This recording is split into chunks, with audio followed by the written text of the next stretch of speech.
Okay, so today we're going to start a pretty special process. What I'm going to attempt to do on this is I'm going to attempt to extend the upper cabin area that goes out over the top of the truck. Not the truck it's going on, but it goes out over the top of the truck by taking this vertical piece and sliding it back. So none of this will change, but we're essentially going to notch the front of the box by sliding that back. Based on my measurements, it looks like we've got 36 inches up top. And in order to put a queen bed up there sideways, we need 60 inches. So I need to take another 2 feet from the bottom and put it up there. I'm going to take 2.5. I really need 2, but I'm going to take 2.5, which will put my bottom section down here at 9.5. Something occurred to me once I got this out, and I had never even thought about it before. But this is, I don't know if you can see that on the video, but there is nothing holding this together. The sheet metal right here on the sides, that is all that's holding this together. So I do plan on bracing this, and I do think I'm going to get it to where it will hold our weight no problem. But while I've got it apart, it's windy today, I'm a little nervous. We'll see.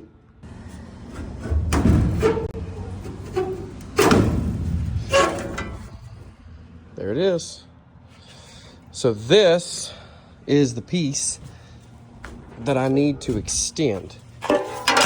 So this piece is only about 3 feet long, but I need it to be 5.5 feet long to come all the way back to right there. So I'm talking with a local guy to see if he can get me this piece longer. If I can get it, that's what I'm going to do. If I can't get it, then I'm probably going to take this piece and the section that I cut out of the bottom and see if I can have somebody weld them together. There's just not a lot of metal there, though. I'd really prefer to just get a new stick and put it back in there. But the wind's starting to pick up, and there is nothing holding this together. And I mean nothing. So I think I'm going to put some wood braces in there to keep this from being folded up while I go inside and eat some lunch. I'm pretty sure this front wall is ready to cut loose. I don't know what it's going to take, but I think she's ready to come out.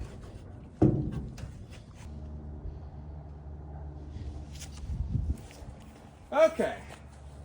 Front panel's off.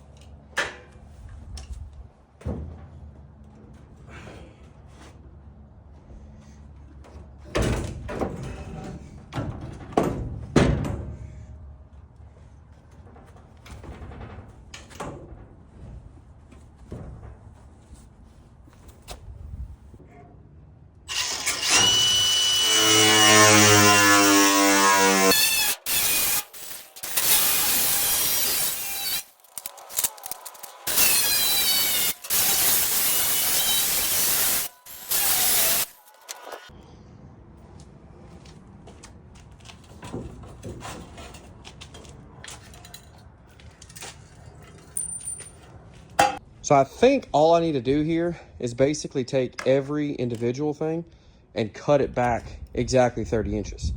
But just to be safe, I want to make sure I get everything right.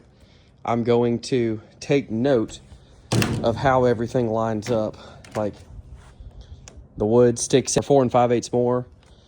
The metal up front sticks out, 1.5 inches more. I'm going to try to get all that stuff marked out best I can. I'd like to go ahead and get this girl cut, slid back, and maybe put some rivets in her today. Boom, floor's out. Check that out. Okay, got the frame horns bobbed. I'm going to attempt to put this lower panel on. We will see how this goes. Okay, well, I'm going to try to struggle that thing on.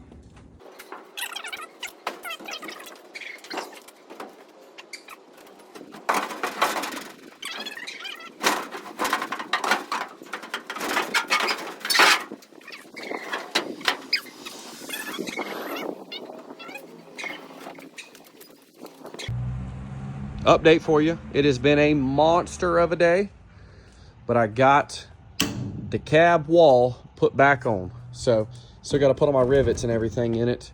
I think I'm going to take these two pieces right here and I'm just going to butt them together, put some angle iron on them and rivet them together and be done with it. I can't find them locally. So there she is though. So I'm riveting these panels together. Of course, I went ahead and riveted two of the long sides together because we have this side is the original. This side is the part that I cut out of the bottom. Of course, the very first thing I did was rivet two of the originals together, which, you know, why not, right? But so I'm basically just getting everything cleaned up with the wire wheel, getting it all lined up, taking that piece of metal right there and riveting it to the bottom. All right, starting to work this bottom rail up into place. Looks like it's fitting pretty good.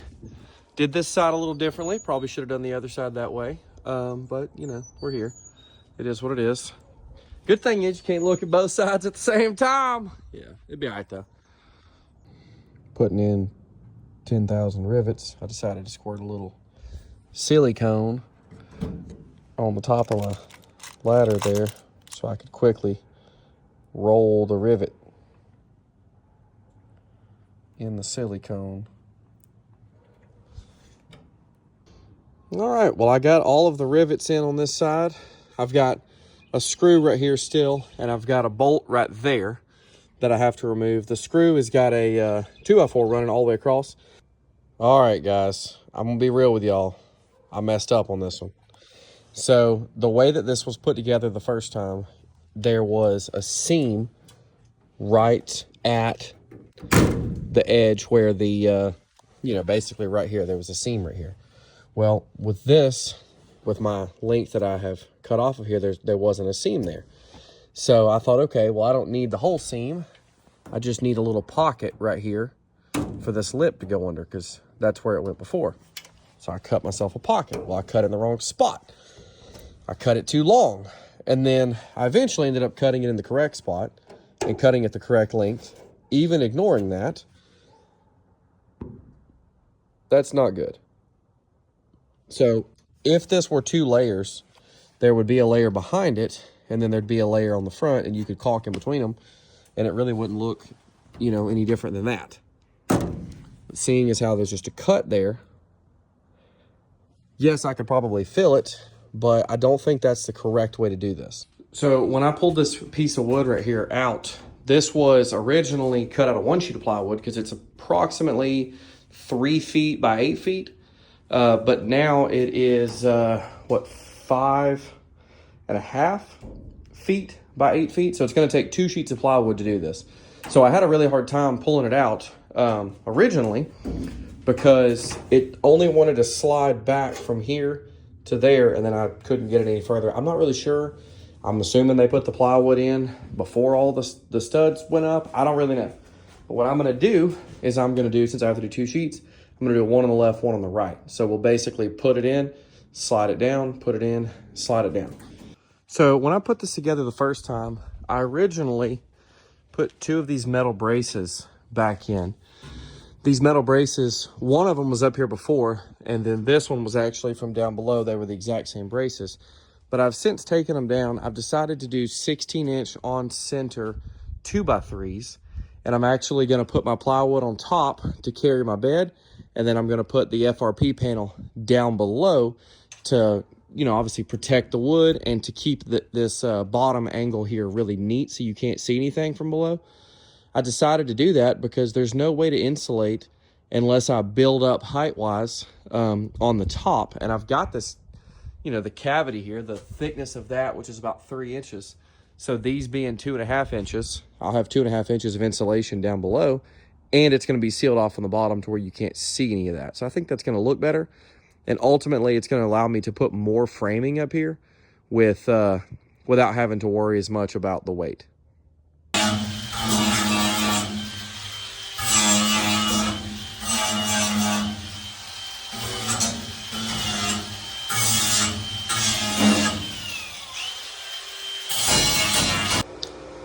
All right, so we've got the inside structure taken care of. I ended up putting in a 10 feet square tube here that is 2 inches by 1.5 inches thick, which is the same thickness as the studs, but obviously 2 inches high. And then in the middle here, or approximately the middle, I ended up putting in a piece with a foot on it that will support the weight. So technically all of the weight of the bed area is supported here instead of on this corner structure now. It's supported by the steel. And as this side tries to lever down with weight in it, it would then have to pick up on all of these studs, which it's welded to, so it's not going to do that. So the moment that we got the first side in over here, we could immediately tell that the entire frame of this box was infinitely more rigid than it was with these T-shaped pieces in here. With both of them in, I've got the box is sitting on a trailer right now, and anytime that I shake it or try to rock it, the only deflection that I can see or feel is actually in the tires of the trailer. So this is not only, I believe it's going to be plenty of structure, you know, ability to carry this weight with the mattress and 2 adults up here. It also stiffened up all of these walls, and you can tell in these last 2 studs right here, you have more movement out of them, which is still not much, but you have more movement out of them than anything else. So hopefully this idea works. I believe it will. But time will tell. What do y'all think? Gonna work or not? Don't know what she's rated for, but I'll certify it. I think it's gonna be just fine for 2 people, a mattress, the cabinets we're gonna put up there. I think the way that this T-shaped bracket is gonna hold up a lot of weight. Before I put these bars in, I stood them up on the back of my flatbed, where one part of it was supported by the truck and one part of it was on the ground, and jumped up and down on it to see how much deflection there was in the entire length of it, and there's very little. So to have this, you know, supported in the middle and then connected here and here and here all the way down and levered all the way in there, I think this thing's gonna be pretty stout. So time will tell. We're not gonna put a lot of stuff up there. We're gonna do our mattress. We're gonna do, of course, us, and then down at our feet, we're gonna do some cabinets across the top. On our last build, we tried doing cabinets on both sides, but felt a little claustrophobic. So we'll have more width down here than what the mattress will actually take. But we'll try to keep our weight down. Got us a good morning update here. This is the underside of the overhead console area. We decided to put some aluminum in on the back and in the front to hold it in, and then these are FRP panels, like your typical industrial kitchen or shower panels, used upside down. I think I'm still gonna put maybe like an aluminum strip over this to where I can seal it really good. But keep in mind, this is gonna be up underneath the overhead cabin, and there's a good little lip all the way down, which I'm gonna caulk everything around through there. So this right here actually gives us the ability to have this lower layer, then insulation, then have our upper plywood layer, instead of it just being one piece of plywood with no insulation underneath it. And it looks better from the bottom.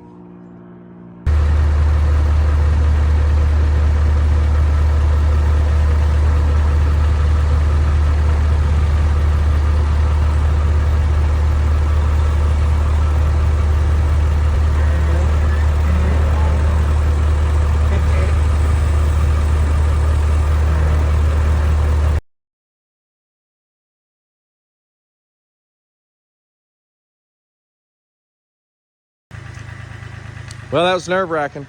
She's on there. Sheesh! Check that out. Man.